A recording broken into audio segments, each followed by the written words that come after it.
The views and opinions expressed by A Little Bit Culty are those of the hosts and do not necessarily reflect the official policy or position of the podcast. Any content provided by our guests, bloggers, sponsors, or authors are of their opinion and are not intended to malign any religion, group, club, organization, business individual, anyone, or anything.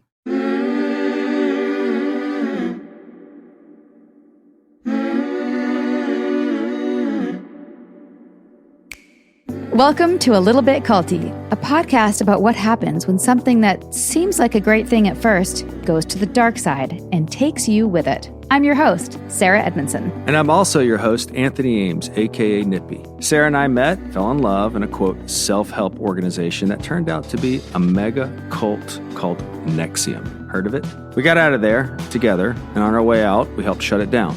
Our journey as NXIVM whistleblowers was captured in detail on a docuseries called The Vow on HBO, and also on the front page of a newspaper. New York Times, babe. Right. Have you heard of it? Each week on A Little Bit Culty, we talk with other former cult members and whistleblowers, plus experts in things like cultic abuse and coercive control. We also turn the mic over to advocates and clinicians with wisdom to share on recovering from everything from MLMs and toxic religion to bad romances with raging narcissists. There's always something to learn about the cultiverse. Be sure to subscribe to A Little Bit Culty so you don't miss an episode. Find us on Instagram and at alittlebitculty.com.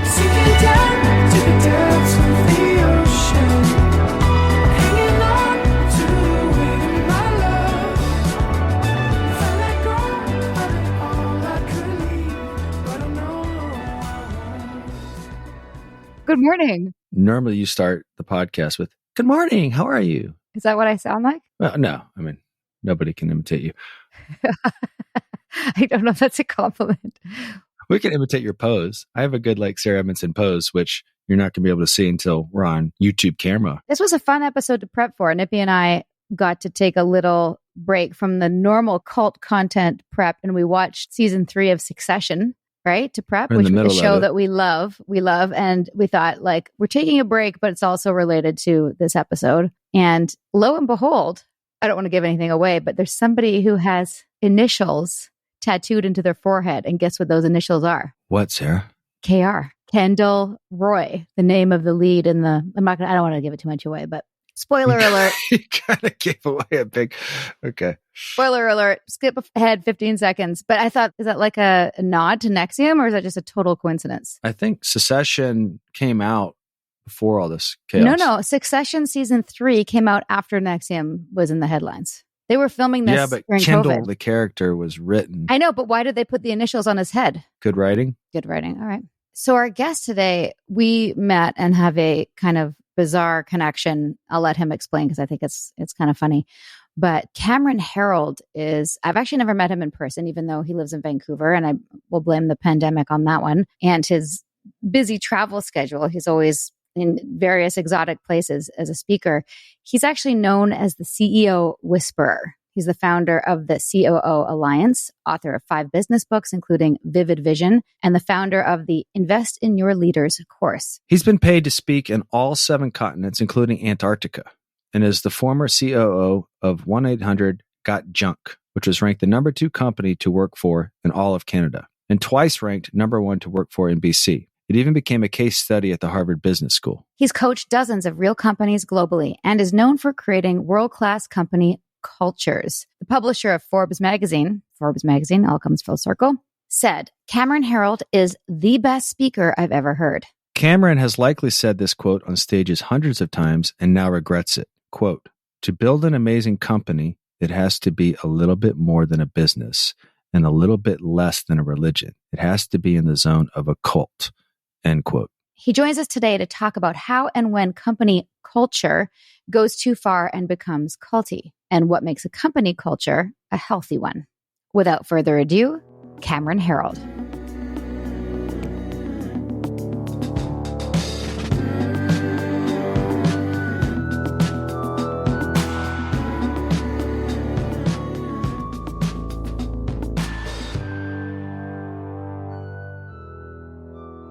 Good morning, Cameron. How are you? Good. How are you? Good to see you guys. Good to see you too. It's taken a while for us to lock down this conversation, but I'm so glad that we did because obviously there's lots to talk about. For sure. Yeah, this one was a few months in the making, right? Yes. I actually learned about Sarah before the vow even came out. Christopher Bennett and I worked together 20 years ago back at Got Junk.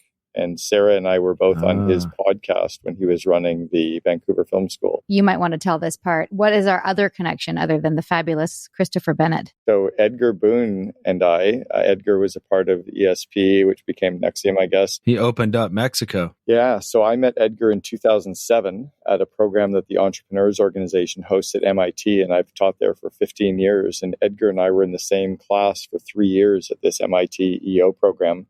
So I knew Edgar well. He actually brought me down to speak in Monterey. I spoke in the Mexico City chapter for EO. When the vow kind of came on, I was like totally engrossed and watching. And then all of a sudden I saw this sign pop up with his name on a parking spot. I'm like, what the fuck? And I had to go in and check to see if it was him. And then all of a sudden he appeared on the screen and I just kind of froze. It was a little too close to home. Did you not know Edgar was part of ESP? We called it ESP then. We didn't call it Nexium. Yeah, so I did know he was a part of ESP, and I knew what ESP kind of stood for. And it's interesting, my ex-wife around 2017 did a landmark forum, and she walked out at the end of the first day saying, this is bullshit. I hate all this, blah, blah, blah. I don't think she could go introspective on it. And she ended up talking about wanting to look at this ESP program that she'd heard about. And I think she'd actually had heard about it through kind of some of the EO members that we knew from Mexico as well. So we were very close. For the audience that doesn't know, EO is Entrepreneurs Organization. Organization. Correct? Yeah. It's a network of entrepreneurs all over the world. And he would have tapped into that pretty strong as well. Yeah. No, I remember talking to him about it. He came down and was running the New York City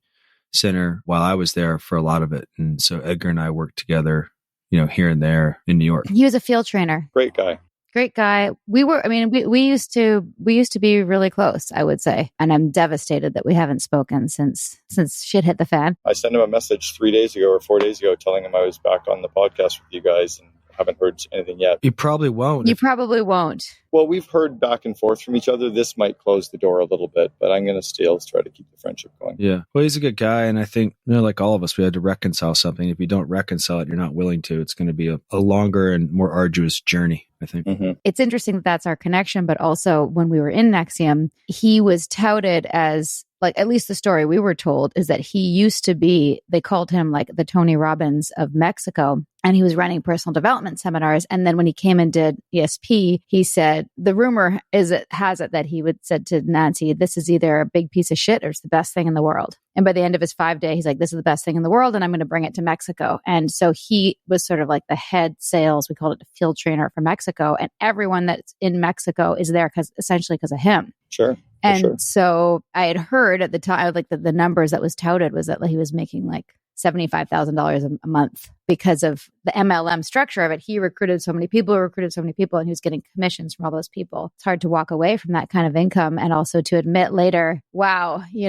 I made a lot of money off the backs of this pervert. I feel like it's harder to go, wow, I was wrong. Yeah, both. Yeah. Knowing Edgar, I don't think him walking away from money and that thing would be his internal. No, I think it's more of like recognizing you backed the wrong horse. So wait a minute, Cameron. Since 2007, you've been in the purview of Edgar and Sarah, kind of because you're in Vancouver, and you never got the pitch. I've also dodged Landmark, and Chip Wilson, who started Lululemon, and I are friends, and a bunch of his very close kind of peers and I are friends. And I've dodged. I've wanted to get involved, but because I've wanted to do this growth, but now I'm terrified. Oh no, we're going to do a whole separate episode on it and other LGATs, large group awareness trainings, in a separate episode. But that is actually one of the things we wanted to talk about today: is how these corporations use LGATs, or like you'd call it like a business seminar, as part of the company culture. But we're going to get into that. Before we do, Nippy, you want to start with the first? So yeah, I guess one of the things that we were thinking about in having this conversation is having kind of a standard. Are you familiar with Stephen Hassan's BITE model? I think you've talked about him on the podcast. I've listened to every episode, so yes. He brought it together on the shoulders of some other people, but in essence, it's like when groups try to control your behavior. B, I is information, when they try to influence the information and access their information that you have. And then the thoughts, they try to influence your thoughts. encourage, what's positive, and negative thoughts are shut down. And then the emotion, fear, and gaslighting yourself. So they have a grasp on your emotions. So in essence, that's how they flex their control. There's a spectrum of that, just to clarify. Right. Like most people have come to terms with the fact that like what is a cult is very nebulous. And we use the bite model to say like the more of those things that they do, the more destructive it is. And the less they do, it's the less destructive. And for example, like if you can leave and not be shunned and you can like, come and go as you please, that's less of a cult and more of a, there might be some other aspects that make it culty, but it's not destructive per se. So it's a spectrum for analysis, just to back that up. Yeah. Right? No, it's funny. I'm rolling some past companies through my head now and kind of going on the B part, like where were we? Well, that's the thing. When does it we want to get into when it becomes bad, because if you're trying to build something, behavior, and it goes from, as you well know, in corporate settings to sports teams, right? Mm-hmm. You need to have a sports team bought into the coach's philosophy, if you will. Very and much. if they're not, and the behavior is contrary to what the inertia of the team is, you're going to have problems. Yeah. Making those distinctions is important. Our structure with survivors is how did you get in? Like what hooked you? How did you get out? What were the red flags along the way? How did you wake up? And how are you healing? Which is a different context for you because you're not a survivor per se, but you did come to me with like, okay, I used to say that you need to have, and we said this already in the intro, but you need to have your company in the line of a cult, and you don't do that anymore. So can you take us back a little bit? Can you give us like a little bit of your history? What led you up to the point that you realized that you're not going to say that anymore, just to bring our audience up to speed with who you are? Yeah, for sure. So I was groomed as an entrepreneur, grew up in a family of entrepreneurs. I did a talk that's on the main TED website about raising entrepreneurial kids. So all I ever knew was being entrepreneurial or being an entrepreneur. When I was 20, so I normal kind of jobs and entrepreneurial ventures. When I was 20, I got involved in a company called College Pro Painters. And College Pro went on to become the world's largest residential house painting company. And the CEO and founder of College Pro, who I'm still in touch with today, Greg Clark, used to say, and I remember hearing it in 1986 when I got involved, to build an amazing company, it has to be a little bit more than a business and a little bit less than a religion. And it has to be in the zone of a cult. And I was like, that's fucking cool. Like for me, it was like, that's amazing. I get it. Like culture, that's so cool. And I was 20 and I didn't understand what the bad parts of a cult were. Mm-hmm. Right. So I just thought that anything that we could borrow from cults or religions or groups was really cool. In fact, in 1998, I actually went to an Amway session. No desire to ever get involved in Amway, just to watch a 5,000 person session being run. I was so blown away that by the end of the session, I was standing talking to the CEO of Amway International because I was so blown. And I'm like, what the fuck just happened to me? Like I just got pulled in again. And then leaving there, built another company with Boyd Auto Body, left there after about 4 years and came on as the 14th employee at a company that we built out called 1-800-GOT-JUNK. We built that out to 3,100 employees in 6 years. We were on Oprah, lots of press, and we ranked 2 years in a row as the number one company to work for in British Columbia. My final or second last year, number 2 in all of Canada to work for. So we had this amazing, strong culture. And then since then, coached lots of companies and coached a lot of companies who have gone on to build fantastic cultures. I coached Nurse Next Door, who went on to be number 1 in BC, 2 companies that went on to be number 1 in Australia, one that is number 2 on Glassdoor, another number 12 on Glassdoor, blah, blah, blah. I've been paid to speak in 26 countries about building culture. And I've used that phrase, a little bit more than a business, a little bit less than a religion, until I saw the vow. And now every time it starts coming out of my mouth, it makes me sick. And I'm scared of where, or did we go too far? Sarah, I reached out to you way before talking about the podcast. Before you started your podcast, I actually wanted to hire you to come and work for one of my companies because I'm like, you're such a great recruiter. We have this group and I could bring you into the group and you'd be an amazing recruiter. Like as long as we could get really close, but never cross that line. That's kind of where I am, is toggling, I think. You're the perfect person to talk to about this because the people who I think do run corporations that are unhealthily culty or toxic, whatever you want to call it, wouldn't be able to come on this podcast and have an honest conversation.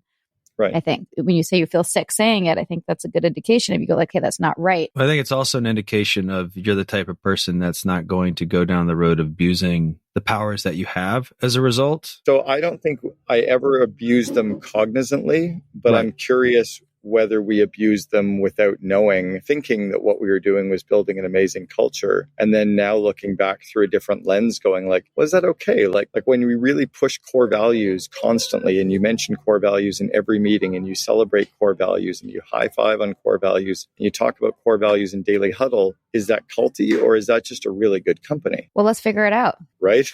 Let's figure it out right now on this podcast. These are the questions. I mean, I think this is so interesting. So interesting. Before you woke up, what were some of the things you said you should have before you had that recognition that that wasn't a good thing? So one very early thing in my career where I did something for the company and then was gaslit, and I didn't understand it until the vow. So I didn't understand. I felt bad at the time and I was pissed off at the time, but I didn't understand it till 20 years later. Nippy, you'll probably identify with this. 1994, and it was the Toronto Blue Jays were in Game 7 of the World Series, and the College Pro International President's Dinner was on the same night as Game 7. My dad had 4 tickets for Game 7, and I said, I can't go to the game. This will be 93. And I said, I can't go to the game because if I go to the game, then I'm going to miss the president's dinner. So I gave my ticket to my uncle. I went to the president's dinner. That night at the dinner, I was talking to the CEO and I told him what I did. And he goes, dude, you're a fucking idiot. Like, I totally would have gone to the game. I was only 26 years old. Like, I didn't know if he was serious or what was going on. I did something that I didn't want to do for the good of the company because I didn't want to be shunned. And then it felt like I had done the wrong thing. And anyway, so that was an experience that, and I love College Pro. I still talk about College Pro Painters to this day. Like, amazing company. I learned everything from it. We then, when we were building 1-800-GOT-JUNK, on purpose did stuff to create an amazing culture.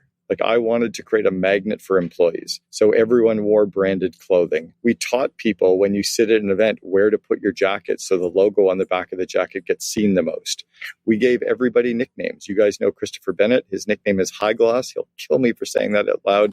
But I gave him the nickname in his group interview because he's High Gloss. We had sayings up on our company walls. We pushed out the press. Like, we leveraged the media. Like, we really understood how to get the message out and attract people in. And I don't think any of that was bad, but we certainly ostracized people in a way if they didn't come to a company event. We certainly oh, that guy doesn't wear the blue wig enough. He doesn't wear the jacket. He didn't get the nickname. And I don't think anything was done on purpose, but I certainly look back now and say, wow, like, if you were an introvert, you wouldn't have loved our culture as much. If you were just a good person doing a 9 to 5 and you wanted to go home to your family and you didn't come out to every handing out blue wigs to cheer on the Canucks, you would have been ostracized. So those were all things that I look back at now. Well, there's some ways to think about it. And I believe when you watch someone like Michael Jordan or Kobe Bryant, they're very extreme to most people in what it takes to be successful, yet they understand what it means to be successful, right? So they create an atmosphere and culture that most people who live in a mediocre realm or less than successful realm are going to look at and say that's extreme, culty, or because they would never do that. So it sounds like there's a level of commitment and a culture you're trying to achieve and, say, a sense of excellence, which is, I think it puts the exploration in a realm of capitalism versus cult. Because I think the essence of an entrepreneur wants to create that entrepreneur to ensure their success the same way a coach is like, you do the same thing every day at practice, you do it hard, and that's why a coach is there to push you to do it. And I didn't ever want to build an average company. I wasn't striving to be average. Like, there's, it's interesting you keep mentioning sports because the assistant coach for the Vancouver Canucks, the hockey team, Mike Johnson at the time, he and I were trading ideas with each other on how to actually take culture into the organization. I was teaching him what we were doing in business for the Canucks, and he was teaching me what they were doing with the Canucks to bring it into the business world. They totally crossed over. I was down visiting their offices. It was really trying to understand how to build that magnetic force into your company. And I know that we didn't do anything wrong on purpose, but I'm curious where companies do. That's where I think the conversation has room to be stretched in the thinking. It's like, okay, so we have this paradigm that I think you can maybe make an argument has come really accepted in the capitalistic world. I had a conversation with a friend of mine about how they live in Europe, and they actually live life in a way that's very different than entrepreneurs. And so for me, it'd be what would make it bad and when does it go bad, right, Sarah? Wouldn't you? Yeah. It's interesting you bring up Europe, though, because I've worked with companies in 26 countries and they don't love the North American culture idea. I don't love it. No. I see that it works. Researching this episode and looking at other companies that, have that kind of moniker, like Apple, the cult of Apple, which, by the way, we had a former coach who was an Apple consultant with an Apple tattoo on their back. 2 of our Got Junk employees, one of our employees, Jesse Corzan, had a permanent tattoo of the 1-800-GOT-JUNK logo. And then Nick Wood, one of our franchisees, had the logo permanently tattooed as well. And we thought it was a badge of honor. We're like, that's amazing. Look at these guys. Definitely extreme. And there's an article I read about how like, okay, what specifically about it makes it culty? And I think that one of the things across the board with all our episodes, when we look at MLMs and now corporations, is what you're signing up for, what you're getting. Is there any dishonesty about when you commit to, say, working for something like Apple or any company? Is it laid out for you of this is what it's going to be? And I think that's part of the thing that's, I don't know if it's just shitty or culty or whatever you want to call it. When you're signing up, what I think would be more ethical and not culty is to say, this is what's going to be expected of you. You're going to have to put your family and everything else other than work as a lower priority than working at Mac or whatever it is. But I think that's one of the things that's problematic is that it doesn't happen that way. Just like somebody who's groomed for sex trafficking, oftentimes that happens as they're signing up for a modeling class, and the person who's running the modeling class is planning on sex trafficking. They don't tell them that. I learned a concept called the reverse sell. This is what I did when I hired Kimball Musk, Elon's brother, back in 1993, was I told him how hard it was going to be for him to be a franchisee for College Pro Painters, that he almost didn't believe me. And because I made the job sound so challenging and so brutal, but if you do it, you're going to have all these rewards. He's like, I need to do it. And sure enough, he did it. And he's like, fuck, this is really hard. And so, yeah, I did that all the time. I told people how brutal it was going to be, but they still wanted in because we did a good job at making sure the magnet was strong. Right. So I think that's key into making it not. Everyone knows in Vancouver, because that's where Lululemon was founded, that everyone in Lululemon takes Landmark. And that's, I think that's part of we know that now. I don't know if that was part of it was up front about like, if you're going to work for Lululemon, you have to take this personal development. And I want to just do a little section deviation caveat about personal development, because in my prep for this, I spoke to Yanya Lalich and Pat Ryan, 2 of our experts that we speak to about such things. Both of them said that one of the major problems they saw with corporate culture that is culty is that there's this emphasis on these workshops. And I know that you coach and you teach workshops. I saw you one of your videos at a whiteboard and was like super triggered because I'm so allergic to that stuff. Not to say that it's all bad, but like that's just where I'm at. You have a whiteboard, Sarah, so you're not. I even have a whiteboard, but it's just the whole vibe of it is just ugh to me. But I know that's you're a good person, and we'll get to that in a minute. My point is that what's a problem with that is that things like Landmark and other training seminars brings up a lot of personal stuff. It's not appropriate in a workplace for your leaders, your boss or your managers or whatever to know about like your childhood wounds. Yeah, that's an area we never went. We would coach people on their personal development plan, on their goals, on their dreams. We never went anywhere on their past or on issues or on their psyche. We made everybody watch the movie The Vow a couple times, and we brought people from The Vow up to speak, like John Asheroff and John DeMartini in to speak. But we just thought that was like, not The Vow. I'm sorry, The Secret. The Secret. I was going to say this is a long time ago. Right. Yeah. We made everybody watch the show The Secret, and we just thought there was some powerful stuff there around quantum physics and quantum mechanics. But yeah, we never went anywhere weird with it for sure. We certainly didn't have collateral on anybody except after a night out of drinking. Right. Mostly they had collateral on me at that point. Everyone's doing that. That is a problem in general, like blurred boundaries. And this is like as a caveat, we want to say for our listeners, again, we're not saying this company is a cult. And we want to give people tools to analyze things that they are in or have been part of, and so they can decide for themselves if they want to continue. Like, is this a healthy environment? Is this what I want to do or not? But we're going to do a whole other series on the LGATs, on the large group awareness trainings. But the other main problem with workshops in general is that it's very broad stroke. It's very paint by numbers. And from what I understand with Landmark, there's a couple hundred people in a ballroom. You're all going through the same process that can be very deep and triggering and bring up trauma and all sorts of stuff. And it's like, if someone has had a bunch of trauma, they can't be up on a stage talking about some personal thing, right? So there's a problem with the personal development component of what most of these culty companies insist on doing. If we're going to look at the red flags for people to analyze, that'd be a big one. Well, what I think I hear you saying is there needs to be an explicit ask, and expectations are clear on the subjects or the people that you are trying to, like, here's what we're going to do, here's how we're going to do it. as opposed to some subversive. Yeah, like when we would have all of our employees wear corporate branded clothing and, we would give them these fleece jackets that had the massive letters on the back. We knew we were getting advertising off of it, but we weren't forcing them to wear it. They were probably, nudged and pushed to wear it, but we just saw that as great guerrilla marketing. Is that culty? I think the question is what happens if you don't wear it? Do people get shunned or ostracized or like called out or teased? No, but the leadership team, we would have thought that you're more bought in if you wore it than if you didn't. So that's where I think there could be some gray area of, I want approval from my boss, accolades from my boss. I want them to see me as someone who's committed and a hard worker. If I don't wear this, are they going to think less of me? And that can be interpreted as a little, but it also might be true. You're not bought in. Yeah.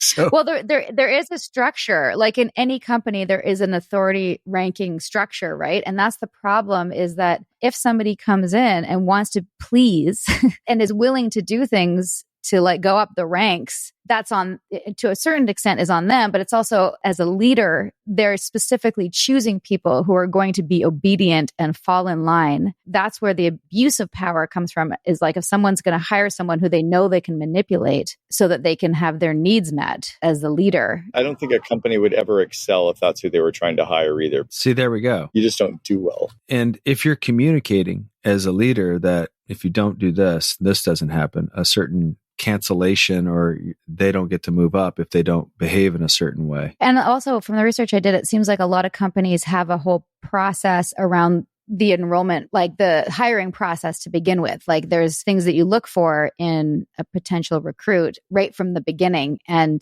just to like tie it into Nexium for a second, we had the sashes, right? And in every training, there'd be at least one, if there's a 30-person training, one, maybe two people who'd be like, what, you want me to wear a sash? Usually somebody who was already very successful in their life, already an entrepreneur in their life, and they were like, fuck this.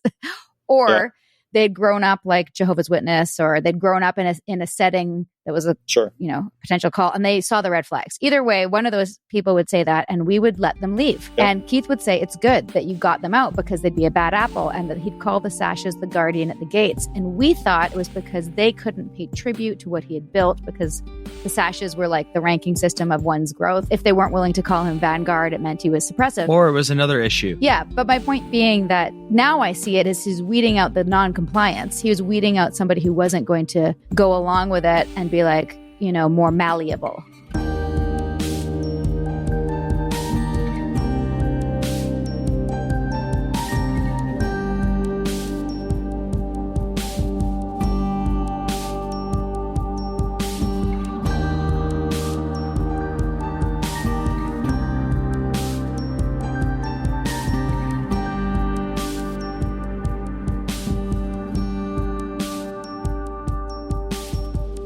We tell our stories. We change the world. A Little Bit Culty is proud to support the #IGotOut project, which empowers survivors of cultic abuse to share their stories online as a catalyst for education, prevention, and healing. Learn more about the #IGotOut movement and find resources at igotout.org.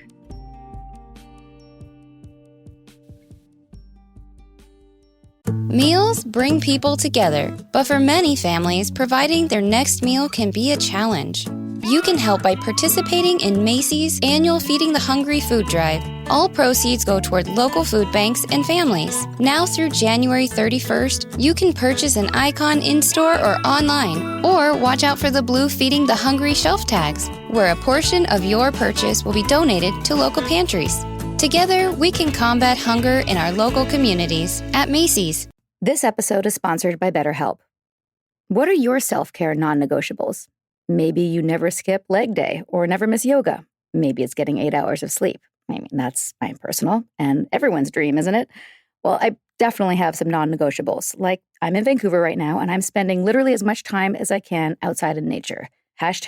#cold pools, #crushing it. Nature is a non-negotiable. Not enough time in the fresh air and the trees around me, and I start to feel not great, not myself, not grounded.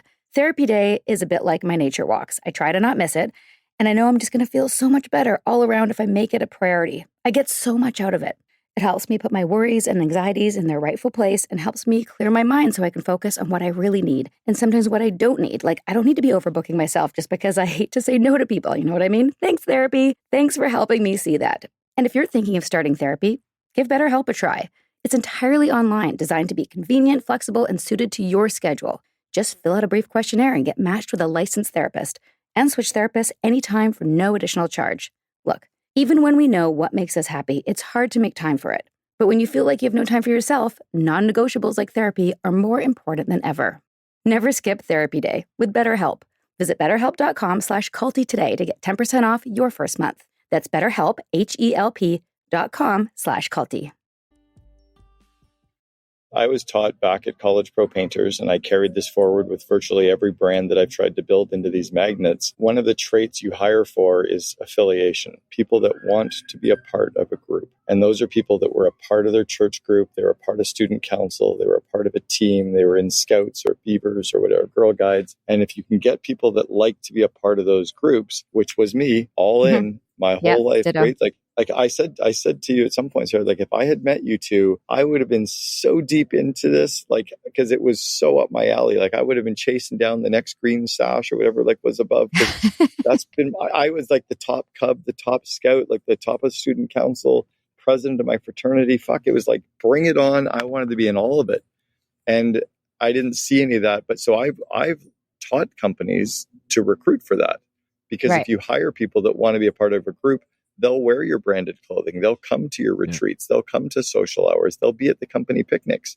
And I don't see it. I didn't and don't see anything wrong with that, unless you're doing it to the detriment of their family or I still think that's a good trait, isn't it? I would say absolutely. I have the trait too, so I think it's good.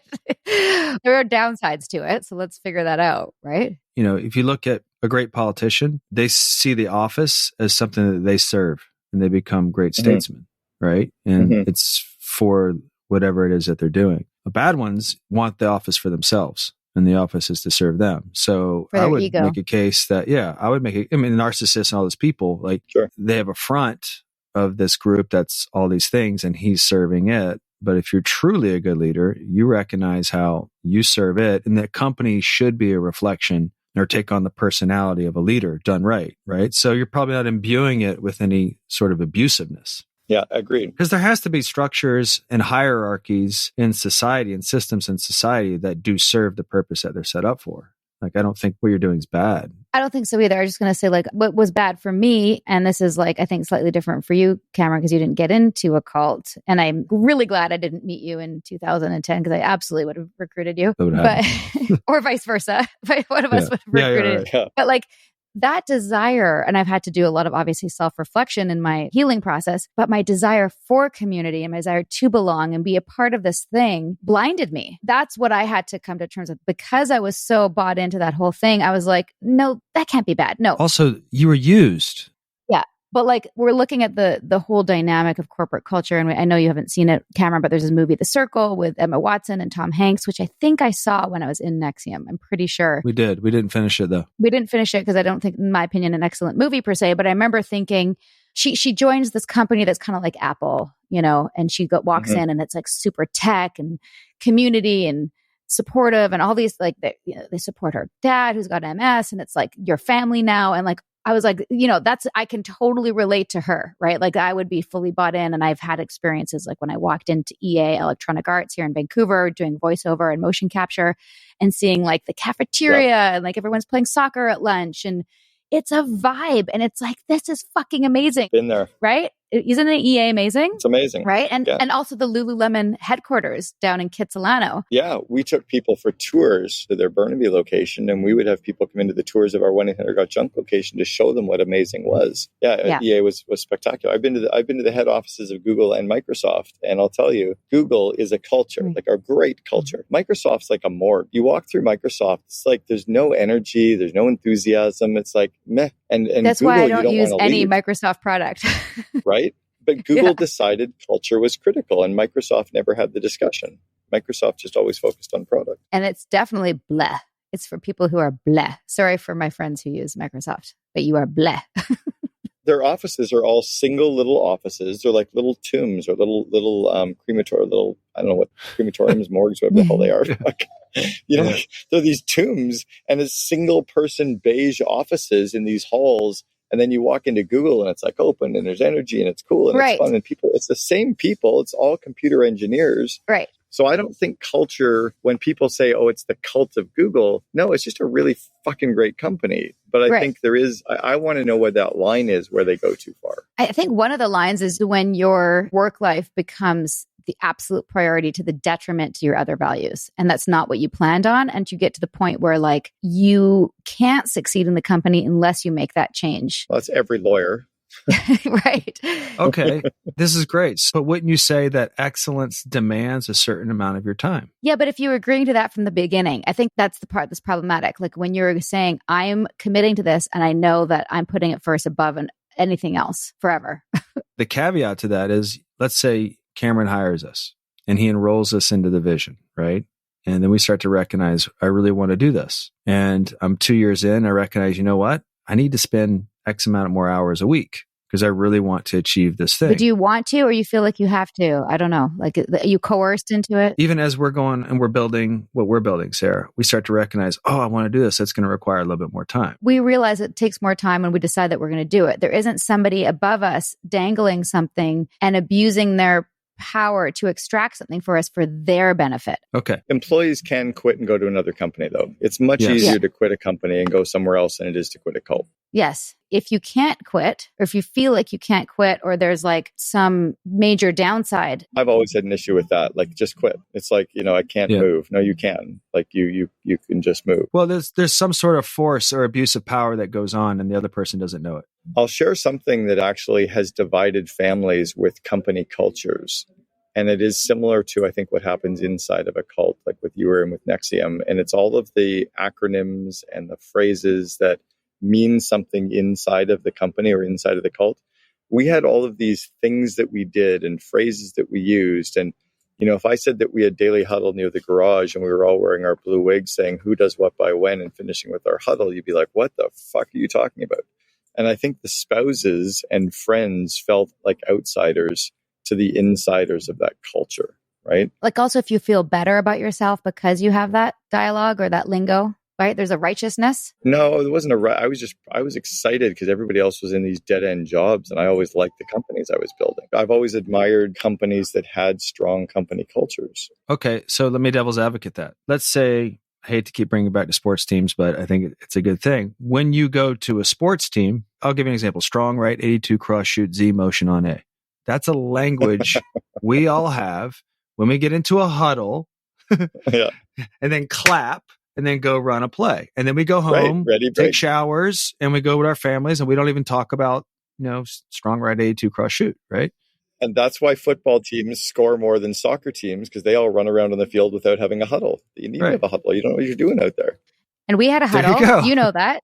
You saw the huddle in the vow, right? We'd get together, put our arms around each other and say, we are committed to our success every day. So when does it become like you have a similar atmosphere, right? Yeah. Does it bleed into the personal life? And then, some people take their work home. Yes, for sure. But the good people would, or the people that want to excel in any company, I think, take their work home. Our daily huddle, you could go on YouTube and look at 1-800-GOT-JUNK Daily Huddle. It's been written up in my books. We emulated what was done inside of football teams. We followed what Walmart would do with their daily huddles, which is kind of culty. We had a company cheer. We knew that we were raising the energy of people. We did it at 11 o'clock in the morning because it was the first period where people's energy dropped. So we wanted to give them a spike before lunch. Like it was all on purpose. I know this. True.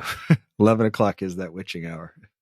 Yeah, and 2 o'clock's the next one. When we saw Out for Blood in Silicon Valley, have you seen that, Cameron? Not yet, no. Okay, check it out. I don't know if that's culty or if that's just like fraud. Well, here's what I want to bring up. When they showed the corporate culture, it's both. When they showed the culture, it was like, oh my God, that's just like they had these like retreats and that was like Vanguard Week. And, there's the people coming up on the stage and like rah-rahing the audience and like, getting everyone into it and like just the corporate, it sounds a little bit like what you described Google as. We had Brian at 1-800-GOT-JUNK rode into the Weston Bayshore for our annual conference riding on a real live camel that we brought the camel in from Alberta. I swear to God, 2007. He rode into the Weston Bayshore riding a camel because we wanted to talk about the humps and the ups and downs of being a franchisee. Brilliant. But again, we just thought that was an amazing, fun stunt.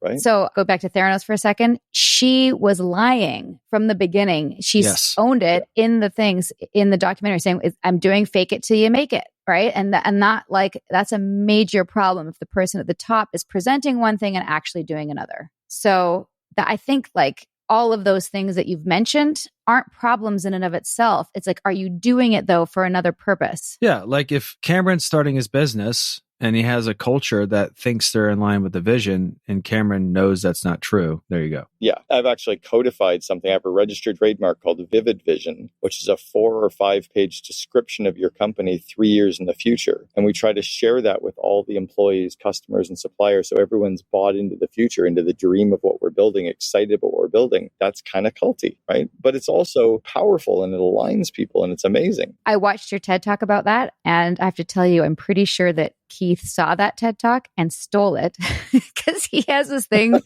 called Infinity Goals, which is very similar to your Vivid Vision. And we were always writing out our 3-year and 5-year in first person. Like I wake up, I do yoga on my balcony overlooking the water. I have my raw food chef preparing breakfast while my children are getting tutored in Mandarin. I don't know.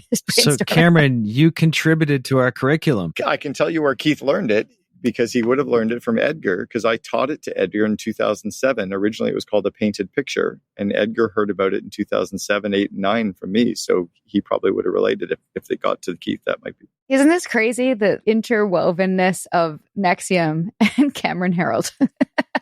What would you say now that you've been through this experience and you've watched The Vow? If people are in a corporation, what would you say are some of the red flags to look for from the beginning with the steps along the way or the behaviors or attitude of the leadership or whatnot? I think we're lucky now because we have platforms like Glassdoor and Indeed where we can actually read comments of prior employees and we can see what people on the outside are saying, which we don't have with what you went through, right? You don't have that platform, but you can go on Indeed and read what all the former employees have been saying about that jerk of a leader, right? Or that horrible company. I think that would be one place to go for sure. I never heard of it, so that's great. Yeah, I would for sure try to really understand what the company vacation policy and our policy is. I've always given all my employees 5 weeks paid vacation and I make sure they use it. Like I push them to actually take the days off. But I think you want to make sure that you have that healthy balance. Okay, that's a good red flag to quantify. Yeah. So is there a place where you can air your grievances without being gaslit? It's tough, right? Because so often people, if the company gets bigger, they try to go to HR. And then all of a sudden you've got politics creeping in because now you're talking to HR, you're not talking to me. But then people are worried to go talk to their boss because if they do, their boss has now got a black mark against them. That might not be good. So I think it's really tough in the corporate world. But I'm not sure that there's a way around that other than working for really good people who really care about you as humans. And that's, I guess, why people, what's the saying? People don't quit companies, they quit their boss.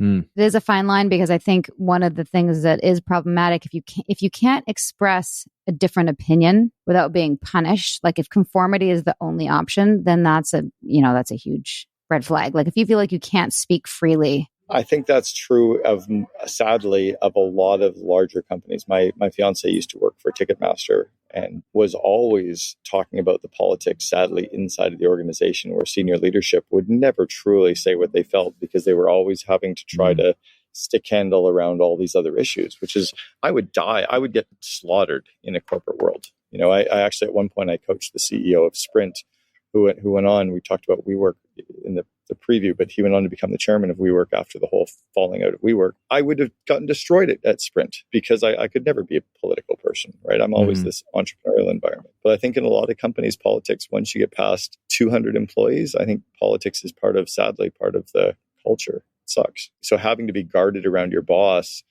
I think that sadly just happens. I wouldn't last long in that, yeah. There's great companies out there that don't have that. Yeah, I haven't done enough of a deep dive into WeWork. I know there's a series about it, and people have asked for an episode on it. And Nippy had a membership here for a while that ended when COVID started. Hit. Yeah, and I loved going there. They had kombucha on tap. It was such a dynamic place to work and share space with people. And again, it just seems like it came down to some problems with the leadership. I haven't done the deep dive on that guy, but it's transparency, honesty, ethics at the helm is what's key. I think in our case, when you have somebody who's claiming to be the most ethical, honorable man in the world and is actually quite the opposite of that, anything can be made okay under that false premise. And you wouldn't be able to know that. Like, if we believe or project our honesty and good values and idealism onto the leaders, which I think is something that happens to understand, projection. And we talked about that in our episode with Mark Vicente. If a leader knows that, it can always be flipped back. If you are to express something that is, say, a concern or something negative, it can always be put on the person as that's just a projection. But the thing that I'd want our listeners to know is that we're always projecting. We never know what's actually, and this is something actually I learned in NXIVM, ironically, but it's not from that. It's from therapy and just basic psychology 101. I could be looking at you right now, Cameron, and you're sitting back and I'm going, oh, he's interested. Or I could be, oh, he's bored or whatever. Like my projection is, I will never know. If you're projecting, if I'm saying something's not right here, or I have a concern about X, Y, and Z, the leadership can always say that's a projection. That's one form of gaslighting. Or what did you say to me earlier, Nippy? This is something we heard all the time in NXIVM. If I said like, okay, I'm upset about something or like, blah, blah, blah, Nippy said, well, we have tools for that. In other words, you can work on that. Right. Like go work on that because your reaction is the problem, not the thing you're reacting to. I was asked the other day if an employee wants to work on little side business projects of their own, should you allow them to do that? And my quick answer was yes, because they're going to anyway. And if you don't allow them to do it, then they're having to lie to you. I think we have to actually let our employees run side businesses. We have to let our employees have normal lives. We have to understand that sometimes the reason they show up in the morning and they're not bought in or they're not seeming interested is because their spouse is fighting with them or they're having a problem with their kid or they're struggling with depression. Like there's all this other shit, but I think leaders tend to force the company values or the company agenda first without thinking about the human. I think that's something to watch out for. Yeah. Right. Keyword force. If you're the kind of person like Cameron and I, that we like these groups and we like to excel in the groups, that can potentially blind us to the perhaps not so altruistic intentions of the leader. That's one of my takeaways here with this. Yeah, it's interesting. Even in the franchising world, one of the areas that many franchisors are misaligned. I was lucky to work with two of the best, where our franchisees also made a lot of money. But often cases, the franchisor is only trying to do two things: sell more franchises and get their franchisees to do a lot more in revenue because they make royalties off of that. But they're not focusing on helping the franchisee make profit.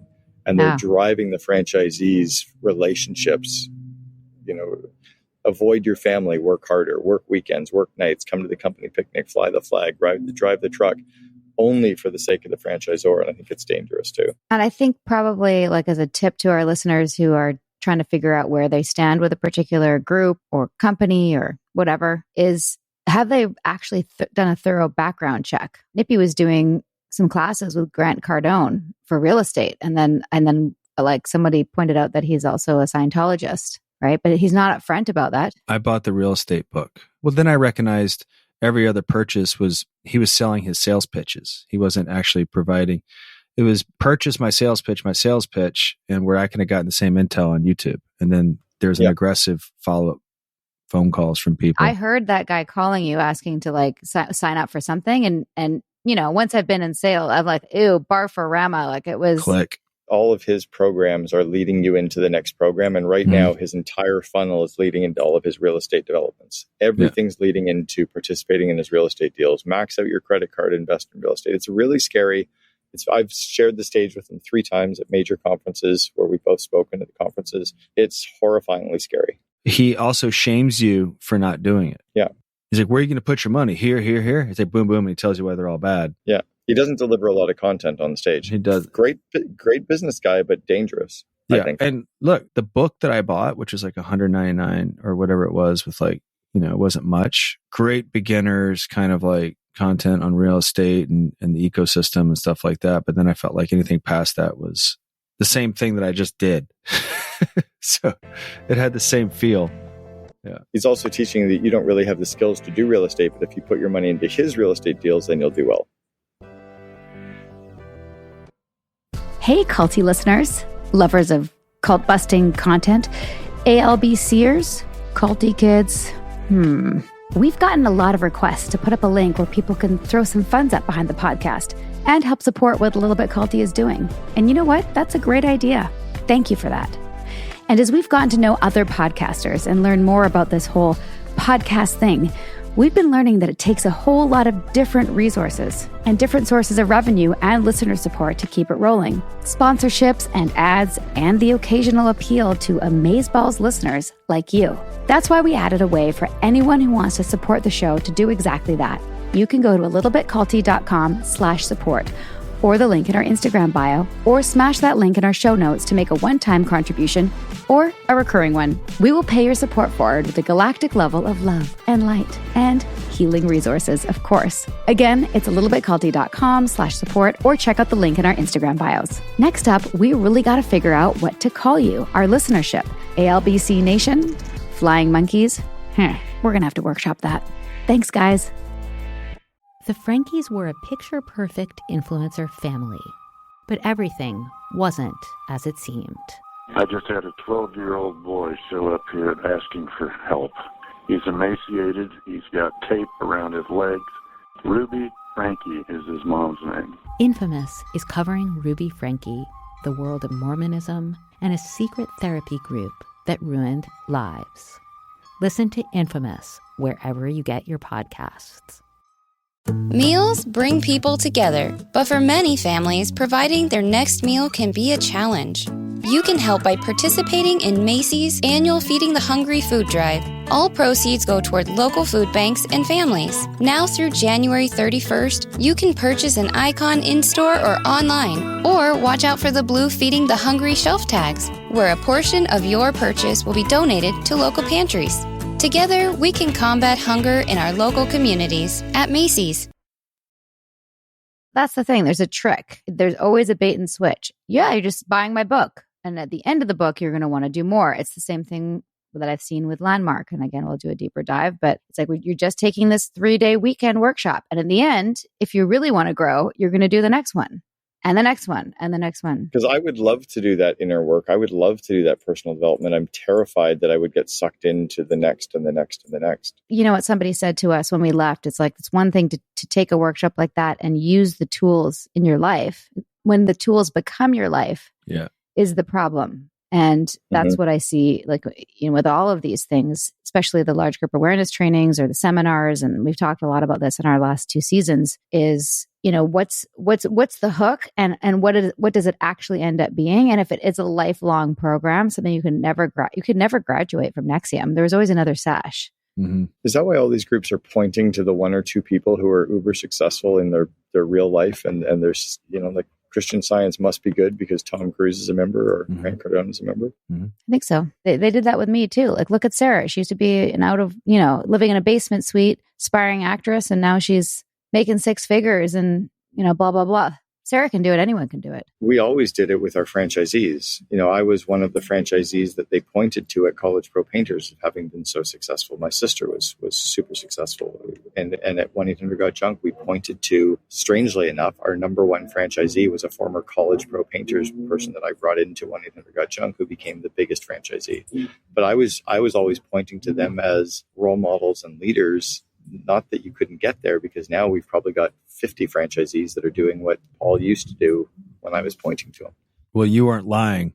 You weren't lying. No. You can get there. But there was a bit of the fake it till you make it. I didn't know. I was pretty sure that we could get, but we didn't have anybody else there except him. So I was pretty sure I could get people there, but I didn't know for sure. But I felt like if they followed all these systems, and they did, most did, I guess, but you don't always know. Well, I think in our situation, they knew for sure that you probably weren't going to be able to do it based on diagnostics. Wouldn't you say, Sarah? Yeah, because Keith even said that in MLMs, in multi-level marketing pyramid schemes, whatever, the average person can bring in 2.6 people, right, to anything. The average, that's the number in sales. And like in NXIVM, to be a salesperson, which is where you could actually make money, you had to bring in 6 people within 6 months. So there's a time frame. And if you went past that, like if you only got 5 in 6 months, at 6 months, you started again. So it's like, it was very, very difficult. There was a handful of us that were salespeople, a particular kind of person. And I happened to be one of those people, unfortunately. Not a skill that I'm proud of in this context, but it is a skill. And maybe one day you will convince me to come hire you. come work for your team. No. Maybe. I think your podcast is doing too well now. I think you're off and we'll running see. now. I like to You guys are multitask. doing great. You never know. Oh yeah, but and this is in my book too, Cameron, where Keith admitted to me that it was all about creating the illusion of hope. Right, my last conversation with him. I don't imagine you saying that, Cameron. Yeah, no. No, and I did actually listen to your audiobook. It was fantastic. It was really strong. The vow scared me to wonder if we'd ever cross the line, and I don't think we ever did. I think the danger is that it could cross. Companies could become either out of greed or out of fear, where the CEO is desperate because they have everything on the line, or that you could cross the line. You could go too far with culture. So we've had a few guests who are in positions of power, and I've listened to a couple people that I know because of what's going on politically, they've stood up for certain things. And as a result of standing up for certain things, they've accumulated an audience that kind of follows them and reads their articles now. Mm-hmm. And I've listened to them, and consistently through a lot of them, they are all sensitive to the newfound power that they have. And what do you do when you realize what's your responsibility when you realize you have an influence over someone that you don't necessarily want or quite understand, and you're going to have a learning curve. Let's say, for instance, you're in a position and someone really likes your seminar and they are willing to compromise maybe themselves, their time or whatever to get your attention. And you see that, what's your responsibility? Does that make sense? And what was it? Natty Boltz-Weber was talking about even how she looked at someone can be misinterpreted. It happened and happens for sure. I think the fact that you're having the conversations and these people are having these conversations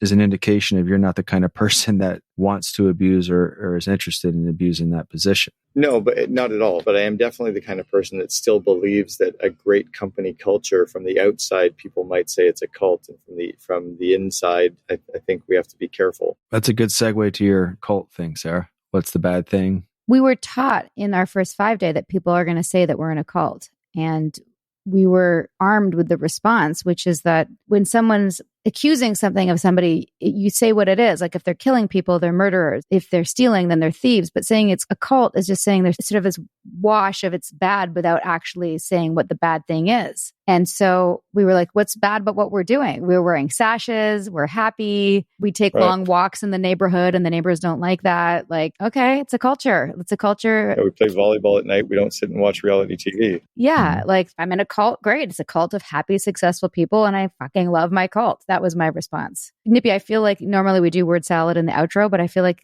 that you should share your word salad with Cameron because it's a good segue. A prickly little word, which begs the question, what is a cult? Does that imply something is bad? Is it always bad? If you murder someone, you call them a murderer, do you not? When you call something a cult, you call them that because you cannot specify the bad thing. If a group of people get together with a common vision and we call them a cult, in essence, we hurt culture, and ultimately, we hurt society, man's creation. That's strong word salad, man. Right? That's right. Thousand Islands. It is. Such the kind of shit that Keith would say. And I think I even said this in our first episode with Stephen Hassan. I said that about an acting group that I was a part of, and we are going to do a full episode on this group at some point. But I even said it before I did NXIVM. I was like, oh yeah, I don't take that program anymore. It's kind of a cult. And then afterwards, it's like, wow, I shouldn't do that. That's not a good, and then I started to say things like it's very insular. It pushes the boundaries. Once you're in it, you feel very righteous. There's kind of this us versus them. Anyone who's not little did I know I was nailing the checklist of what actually constitutes a cult, but I wasn't using the word cult anymore because I didn't think it was good. Keith basically programmed us, gaslit us to not use the word because of the connotations, which is smart if we know the connotations.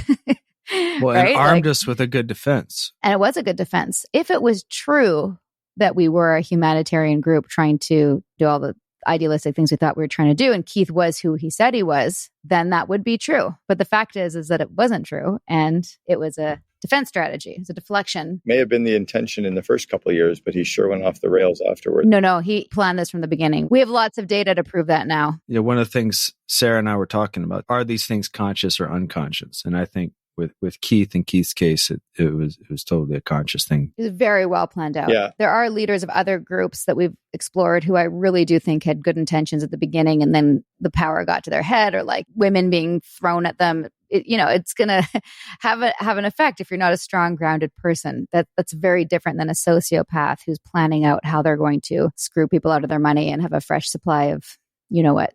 I think that'd be very true inside of a company as well, because I think that the vast majority of leaders that use company culture to build a great company, that's what they want to do. But it is that sliver that they're cognizant that they're using it and abusing it, for sure. Right. Yes. That's a great note to end on. I look forward to meeting up. Anytime. I'll let you give me the pitch to come be a recruiter for you. Now that I'm a little less out of trauma. Imagine yourself walking into a forest. You can see the path and the trees. High above you, the air is crisp. You are walking towards your happy place. Allegedly, say it with me. Anything said here on this podcast about alleged cults, alleged MLM schemes, alleged douchebaggery, mindfuckery, criminality, spiritual fraud, or the like is offered purely as commentary, because the views and opinions expressed on A Little Bit Culty do not necessarily reflect on official policy or position of the podcast. And any content provided by our guests, bloggers, sponsors, or authors are their opinion and are not intended to malign any religion, group, club, organization, business individual, anyone, or anything. So just let these words drift into your mind without needing to focus on any of them. You are great. You are capable. You deserve to be happy. Nobody's mad at you, unless you're actually a narcissistic, culty criminal. If that's you, cut that shit out. Don't be a fuckwad. But if that's not you, again, you are great. You are capable. You deserve to be happy. A Little Bit Culty loves you. I think we got a lot of good nuggets there. He seems like a guy I could talk to for a while. Well, we will. We're going to double date. Yeah. One story I forgot about is kind of crazy. So the week that I gave birth to Troy, so this would have been June of 2014, I had the opportunity to go into Lululemon and pitch their team that did the personal development. And because I'd heard that they wanted something that was more emotionally depthy than Landmark. And I went in and sat down with the head of the person that makes that decisions with Nancy Salzman, and we pitched them NXIVM. And they were on board and they wanted to take it to the next step. But what they asked for was I think it was either a 1-day or like a 3-day test. Weekend thing. It was a weekend, and they wanted it to be in Vancouver, I believe. And Keith was basically, no, they have to come to Albany and it has to be a 16-day. And they were like, no. And now I totally think that was because he just didn't want it to be at that level. Like, we were never ready to be at the Lululemon Landmark level in terms, like, we didn't have the staff for that. Like, we didn't have enough head facilitators or proctors to go to do that. But he made it sound like they weren't willing to really invest. It was always like that. Yeah. It was always like that. Yeah. Anything that was going to reach what I think is next level peer reviewed stuff, because Tuck Business School, I think someone at Harvard Business School was interested, and it was always the same problem. Keith always kiboshed those big opportunities. Keith would create conditions that were unreasonable to them, so they would say no. And I just remember on a personal note feeling like so committed to the mission because I was in recovery. If you recall, that was the first time I left my bed after giving birth, and I was not in good shape. I'd had a 32-hour labor and could barely walk, right? And I managed to bring Troy into the lobby. I think you held Troy in the lobby. Yeah, we was chilling. We was chilling in the lobby, which, like I said, was, and probably still is, a stunning building. The architecture, and I remember there being a lot of greenery and atriums and open space and light. And I thought, like, imagine if our ESP center, our NXIVM center, looked as beautiful as this. We would just thrive. But alas. Thank God it didn't. Thank God. Anyway, great chat, Nip. Yeah. Pleasure pontificating with you. Pleasure doing business. We are committed to our success. Yes. Bye, everybody. Thanks for joining us. Bye. See you next time on A Little Bit Culty. Sinking down to the depths of the ocean, I'm hanging on to the weight of my love. If I let go of it all, I could leave, but I know I won't. Let's keep the conversation going. We'll be back soon with more episodes of A Little Bit Culty with more experts and survivors. And sometimes experts who are survivors, as well as some familiar faces from The Vow from HBO. If you've got suggestions or questions on upcoming topics, find us on Instagram at A Little Bit Culty. And for more background on what brought me here, my memoir, Scarred, the true story of how I escaped NXIVM, the cult that bound my life, is available on Amazon, Audible, and where most books are sold. If you'd like to help us spread the word about A Little Bit Culty podcast, please give us a 5-star review and tell your friends to subscribe. Seriously, take out their phone and tell them to press subscribe. It takes a second. We're also available on Apple Podcasts, Spotify, and every major listening app. And if you're listening on a smartphone, tap or swipe over the cover art of this podcast to find show notes and helpful resources. You might also find some offers from our sponsors there. And when you support our sponsors, you help us keep this podcast going. Just don't be a little bit culty about it. A Little Bit Culty is executive produced by me, your co-host, Sarah Edmondson, and Anthony Nippy Ames. That's me. Associate producer is Jess Tardy. Produced, edited, mixed, and mastered by Citizens of Sound.